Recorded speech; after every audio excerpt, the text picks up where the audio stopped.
आप तंजीमों पे चले गए हैं क्योंकि तुसी कोई एक गल ते तुसा ते रखे ना कि मैं एक जड़ा ना वो कहां चिट्टा है। मैं सिर्फ चौर साहब ये कह रहा हूं, प्रॉब्लम यहाँ पे ये है कि अगर इंडिया रोजाना इसी तरह हमें धमकियां देता रहेगा तो पाकिस्तान के पास क्या चॉइस रह जाती है चौर साहब। पाकिस्तान, आपने कहा मिल बैठना चाहिए, वो अब मिल बैठना चाहिए। पाकिस्तान ने इतने प्रपोजल भेजे, इंडिया नहीं बैठता, फिर किस पे बात करें बताएं। चीमा साहब ये देखिए, अगर आप कह रहे हैं कि जी यूएस ने ये किया, सऊदी अरब ने ये किया, तो पाकिस्तान को तो अपने मफाद में काम करना चाहिए था ना, कि हमारे मफाद में क्या है, अपनी पॉलिसी सोच समझ के बनानी चाहिए थी कि हम जो जो करने जा रहे हैं इसके लॉन्ग टर्म क्या कॉन्सिक्वेंसेस होंगे। तो हम तो ये चीज़ डिस्कस भी नहीं करते कि यार किसने पॉलिसी बनाई थी, उसमें क्यों गलतियां हुई, क्यों वो बैकफायर कर गई। तो ये चीज़ें डिस्कस होनी चाहिए ना, कुछ लोगों को जिम्मेदारी लेनी चाहिए कि हाँ भाई ये मैंने पॉलिसी बनाई थी, गलत थी। चौर साहब ये चीजें बड़ी दफा डिस्कस हो चुकी हैं, आप सिस्टम से बाहर हैं, एक बात। दूसरी बात ये है कि अंडर डेवलप कंट्री या डेवलपिंग कंट्रीज को जब रन करना हो ना तो 25,000 किस्म के मसले होते हैं। ड्राइंग रूम में बह के तनकीद कर देना, चलगोजे नाल खा के ते कह देना फलाने जनरल ने ते फलाने सियासतदान ने ते फलानी स्टैब्लिशमेंट ने गलत कर दिता। जो डिसीजन मेकर्स होते हैं उनको पता होता है सामने पिक्चर क्या होती है। मतलब ये मेरा एक व्यू है, मैं आई बाय दिस थ्योरी। मैं तो आज बात कर रहा हूं, आपने कहा कि मिल बैठना चाहिए, ट्रंप मोदी एडमिनिस्ट्रेशन कहती है थर्ड पार्टी भी नहीं चाहिए और तुम्हारे साथ बैठना भी नहीं है।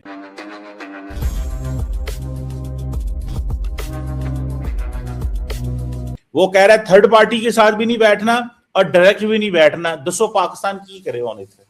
चीमा साहब ये जो आप कह रहे हैं कि डिसीजन मेकर्स को बड़ी सारी चीजें सोचनी पड़ती हैं, देखनी पड़ती हैं, मेरा पॉइंट यही है कि अगर वो बहुत सारी चीजें देखें, सुने, लोगों का नुक्ता नजर लें, एक्सपर्ट्स को कंसल्ट करें, तो फिर आप इतनी गलत पॉलिसियां नहीं बनाते। अब देखिए नसीरुल्लाह बाबर क्या कहा करते थे, तालिबान मेरे बच्चे हैं, तो वो बच्चे गले पड़ गए ना आपके। तो सर ये जो है ना, आप उनको इतना चैरिटेबल व्यू ना ले कि जी उन्होंने जो पॉलिसीज बनाई थी वो बड़ी अच्छी थी, परफेक्ट पॉलिसीज थी, कोई साजिश हो गई, क्या हो गया। तो सर ये जो है ना, एक अकाउंटेबिलिटी होनी चाहिए। जो डिसीजन मेकर्स थे, जिन लोगों ने यहाँ तक हालात को पहुंचाया, तो देखिए अगर आपकी इंटेंशन हो, आपका इरादा हो, तो हर मसले का हल निकल सकता है। वो कहते हैं ना, where there is a will there is a way. तो कोई मसला नहीं है। दुनिया के बड़े बड़े मसाइल जो हैं, यूरोप में आप देखिए जर्मनी और फ्रांस की जो हैं कितनी खूनी जंगें हुई, लेकिन उन्होंने हल निकाला ना मसले का। पहले भी मैं अर्ज कर चुका हूं कि जनरल बाजवा के दौर में वो खुद ये कहते हैं कि हमने एक निगोशिएट किया था, पीस निगोशिएट किया था, और जिसमें यह था कि कश्मीर को 20 साल के लिए फ्रीज कर दें और फिर प्राइम मिनिस्टर मोदी आएंगे, स्पोर्ट्स रिलेशंस और ये जो है ट्रेड रिलेशंस ये रिस्टोर करने का ऐलान करेंगे। तो इतना बेहतरीन मौका था ये। आज हम इस टेंशन में ना होते, हमारी इकोनॉमी भी बेहतर होती अगर हमने उसको एक्सेप्ट कर लिया होता। Unfortunately prime minister Imran Khan he chickened out, he did not accept this. और कहते ये हैं कि शाह महमूद कुरैशी का उनके ऊपर था, उनकी दबाव था या उनकी सजेशन थी कि जी इस तरह से अगर हमने मान लिया तो हमें वोट नहीं मिलेंगे, लोग हमें गद्दार कहेंगे। तो ये आपके सामने है। We miss this golden opportunity। मैं चौट साहब ये कहता हूं, मैं ये कहता हूं, मुझे सिर्फ इतना बता दें आप कि ये जो पॉइंट है कि हम कहते हैं, वो कहते हैं थर्ड पार्टी से भी बात नहीं करनी और आपसे भी नहीं करनी, इस पे क्या करें हम? जीवन साहब मैंने तो अभी आपको एग्जांपल दी, ये कोई 50 साल पहले की एग्जांपल नहीं है, 60 साल पहले की नहीं है, अभी की रिसेंट है सर। मैं कहता हूं अनडिप्लोमेटिक हॉकिश वॉरमोंगरर गवर्नमेंट जो है उसके साथ क्या करना चाहिए, जो आपको हर वक्त कहे असी तुहानू छड़ना नहीं, तुहाडे ते हमले कर देंगे, तुहानू मार देंगे। मतलब जो इस तरह की गवर्नमेंट करे, अगर पाकिस्तान इस तरह करता हो ना चौर साहब, तो तुसा ओनू इथे ना 25,000 शो कर देना सी कि देखें पाकिस्तान का वजीर आजम ये कह रहा है मैं गोली मार देनी इंडियन नो यूथ नो। आपने 25,000 शो सुनिएगा इस बात के ऊपर कि शहबाज शरीफ ने इंडियन यूथ को ये कह दिया कि मेरी गोली तो है। मतलब इस तरह की जो लीडरशिप है, मतलब आप क्या कहेंगे, हम क्या करें, लेट जाएं, लम्बे पे आ जाइए? आप तो कुछ क्या एडवाइस क्या करते हैं, क्या करना चाहिए? चीमा साहब मैंने अभी आपको एग्जांपल दी कि यही लीडरशिप थी ना जिसको आप हॉकिश भी कह रहे हैं, इररिस्पॉन्सिबल भी कह रहे हैं। उसी ने नेगोशिएट किया था ना 2021 में।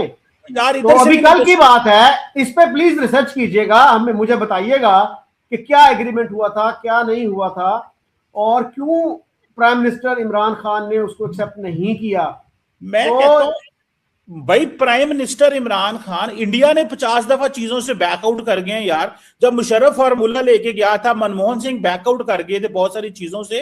मतलब आप पाकिस्तान ਨੂੰ ही ਤੁਸੀਂ 2021 ਤੋਂ ਤਰੀਕ ਸ਼ੁਰੂ ਹੁੰਦੀ ਤੇ ਉਹਦੇ ਖਤਮ ਹੋ ਜਾਂਦੀ। चौर साहब, आप कितना, आप जैसा प्रोग्रेसिव इंटेलेक्चुअल फॉरवर्ड लुकिंग बंदा एक चीज ते आके जो स्टिक कर जाता ना, ਇਹਦਾ मतलब होता है कि तुसी अपनी मर्जी का सच बेचना चाहते हो। इसमें तो जरा थोड़ा सा हुक्म ये तो ना करे ना कि एक बंदा ही जो है वो गलत है। मैं कहता हूं जी, एक बंदे ने जो भी किया, सवाल ये सिर्फ इतना पैदा होता है कि आज भी पाकिस्तान की लीडरशिप कह रही है कि हम तो we want to move on. Shahbaz Sharif ने तो देखें, आप इमेजिन करें, पहलगाम में इंसिडेंट होता है, शहबाज शरीफ ने मिलिट्री एकेडमी में कहा आओ मिलके चीजों को करें, आए मिलके करें, आए इंटरनेशनल बंदों को लेके आए वो ट्रेन वाला जो वाकया हुआ था उसकी भी इंक्वायरी करें, आए और इसकी पहलगाम की भी इंक्वायरी करें। उन्होंने कहा जाओ भज जाओ, असा हमला करना है ਤੁਹਾਡੇ मुल्क ਵਿੱਚ। दसो की कर रहा है बंदा इतने। चोर साहब, चीमा साहब, जैसे आपने कहा कि history did not start in 2021, तो सर आज भी जो हिस्ट्री है ना, आप जो पुरानी बातें भी कर रहे हैं, मनमोहन सिंह की आपने बात की, उससे पहले वाजपेयी भी आए थे ना लाहौर, व्हाट हैपेंड देन। और मनमोहन सिंह के जो मुज़ाकरात थे मुशर्रफ गवर्नमेंट के साथ, तो उसका आपको पता है कि वो चीफ जस्टिस की जो मूवमेंट चली यहाँ पे, उसकी वजह से जो है ना वो फिर बेल जो है मंडे नहीं चढ़ी। Otherwise things were moving in the right direction. तो अब भी जो है मेरा ख्याल है कि वही मैं कहूंगा कि if there is a will there is a way. तो अब भी अगर ये दोनों मुल्क चाहें, अमन हो सकता है। 2021 में अगर हो सकता है इसी गवर्नमेंट के होते हुए, इसी प्राइम मिनिस्टर के होते हुए, तो अब भी हो सकता है।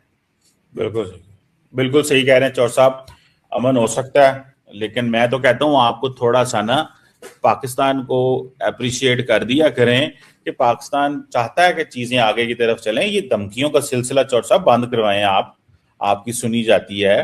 लेकिन आप बजाय इसके धमकियों के सिलसिले को बंद करवाएं, आप धमकियां देने वालों को सेवा देते हैं कि ठीक है दो धमकियां, इन्होंने जरा कम चुक के रखो। तुसी चौर साहब, हम तो कह रहे हैं कि इंडियन आर्मी चीफ जो है वो बड़े सीजन जर्नलिस्ट हैं, वो जनरल हैं, मतलब डेकोरेटेड ऑफिसर हैं।